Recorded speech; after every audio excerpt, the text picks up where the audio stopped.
kubu yang kalah bilang, Nah, sekarang kalian kaum membantu bansos saya. mulai keluar kandang. Assalamualaikum. Kenapa risau kau dengan kenaikan-kenaikan ini? Nggak perlu kau risau. Seharusnya ketika Santai, kau mau gigiding makan, aja. kau tengok di piring kau tuh ada apa aja. Ya, jangan kau makan tanpa kau ketengok. Tulang masuk, kau makan juga, ya. Nah, jadi di menu capres kau kemarin itu programnya adalah menaikkan gaji pejabat. Nah, berarti dia mengambil dari pajak rakyat. Artinya keberpihakan itu ada pada pejabat, bukan kepada rakyat. Kalau Betul. harga-harga naik itu karena BBM dinaikkan, ya, itu akan mengikuti, coy, ya. Nah, kalau kau tanya sekarang, emang ada jaminan kalau yang menang, maksudnya Pak Anies gitu menang ya? Emang ada jaminan nggak naik? Gitu kan? Ya, kok sekarang pula baru nanya? Kemarin kok kemana? Nggak kau tengok rupanya programnya? Jelas-jelas programnya itu menaikkan pajak hanya untuk konglomerat dan pengusaha. Rakyat tidak akan dinaikkan. Pajak bumi dan bangunan di bawah 2 miliar tidak akan dikenakan PBB. Artinya kau sendiri pun nggak punya tuh rumah 2 miliar, ya kan? Artinya kau nggak kena, ya kan? Nah, itulah keberpihakan calon presiden kami kepada rakyat. Makanya sampai sekarang kami mencintainya. Walaupun dinyatakan kalah, padahal sebenarnya tidak kalah. Kami tetap mencintainya karena apa? Dia sudah membuktikan kalau dia mencintai rakyatnya sebelum jadi presiden pun. Begitu. Jadi kalau kau tanya buktinya, ya itu jelas bukti. Nah, buktinya tidak akan naik, udah jelas dari pajak satu. Yang kedua, kalau tidak dinaikkan BBM, otomatis harga-harga tidak akan naik.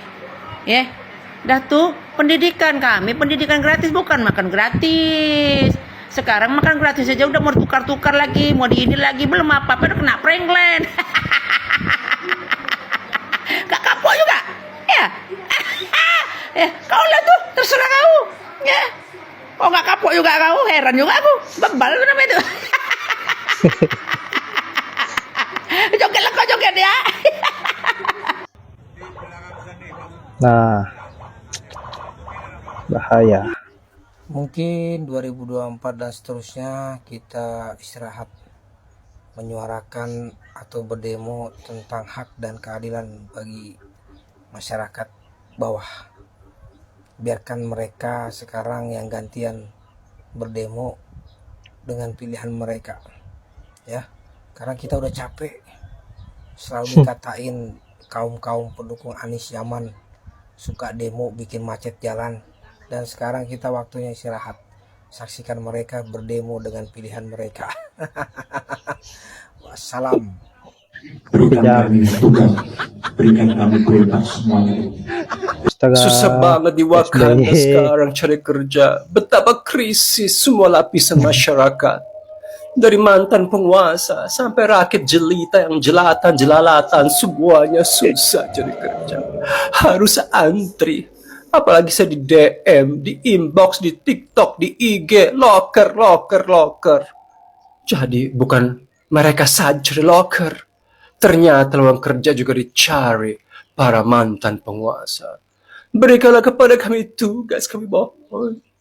Berikanlah kami kesibukan. Kami ini semua ini. Tolonglah kami. Mengerikan banget ya guys. Kayaknya gue orang paling sombong di dunia kayaknya deh. Saya gak bakal berani loh mengabdi seperti ini. Cari kerja sampai segitunya. Karena kefefet. Waduh, saya salut loh. Saya gak tahu ini rendah hati atau on, gue gak tahu. Kalau rendah hati sih kayaknya gak begini deh caranya deh. Sampai mengemis pekerjaan. Ya kalau begitu lebih mulia orang-orang di TikTok yang mandi lumpur, yang goyang-goyang, ngejoget-joget, mereka benar-benar nggak keringat, nggak ngemis. Ngemisnya itu benar-benar mempermalukan diri. Tapi statusnya mereka jelas. Orang susah. Kalau orang yang mapan, yang kaya, udah pernah mencicipi kedudukan sampai segitunya, ya mungkin mereka bangkrut kali ya. Atau mereka sudah nggak punya uang lagi sampai segitunya. Di mana taruh mukanya itu loh? Aku bakal taruh muka di mana kalau gue duduk di situ? Aku bakal berdiri dan keluar karena malu.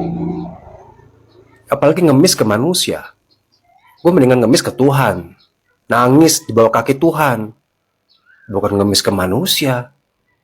Oh my God, mengerikan sekali ya.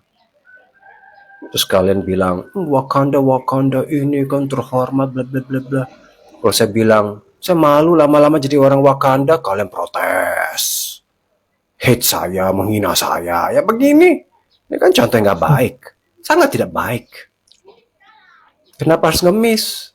Kalau memang kita punya skill bermanfaat, punya kemampuan, kita nggak bakal ngemis. Pasti orang kasih kerja kepada kita. Tapi kalau orang ngemis-ngemis kan karena memang dia nggak punya modal.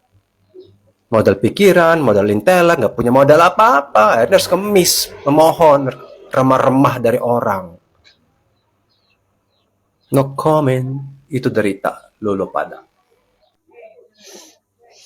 Yap, sangat miris kondisi dari Pak SBY, mantan Presiden ke-6 Indonesia. Saya kira hari ini beliau mengemis sebuah jabatan kepada Pak Prabowo yang membuat kita berpikir bahwa seberapa banyak pundi-pundi uang yang didapatkan pada saat kita mendapatkan sebuah jabatan di Kementerian Republik Indonesia, sehingga sekelas Pak SBY betul-betul sangat miris sampai mengemis-ngemis seperti itu, yang seolah-olah menjatuhkan dirinya sendiri.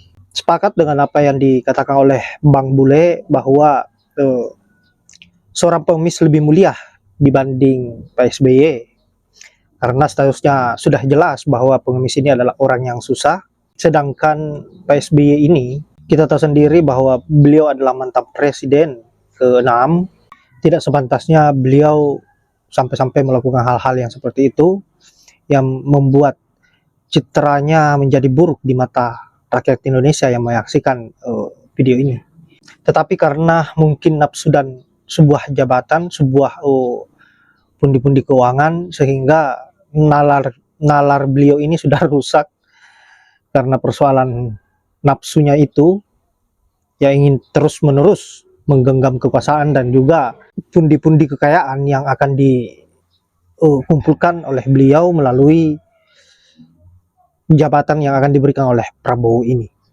Nah, tidak hanya itu, di video pertama tadi ada seorang kaum bansos. Saya kira sudah mulai muncul, sudah mulai tebar pesona, pura-pura bahagia di atas penderitaan kantongnya.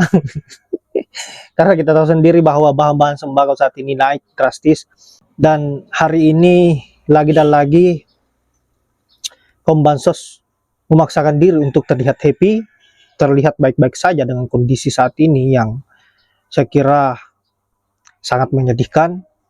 Di akhir-akhir kepemimpinan Pak Jokowi ini, kita bisa menyaksikan sendiri bahwa rakyat Indonesia sedang dicekik. Baiklah, saya kira hanya itu. Terlalu banyak saya ngoceh dan itu sangat berbahaya bagi sahabat-sahabat, yang sampai menimbulkan rasa bosan, dan itu juga berbahaya untuk saya.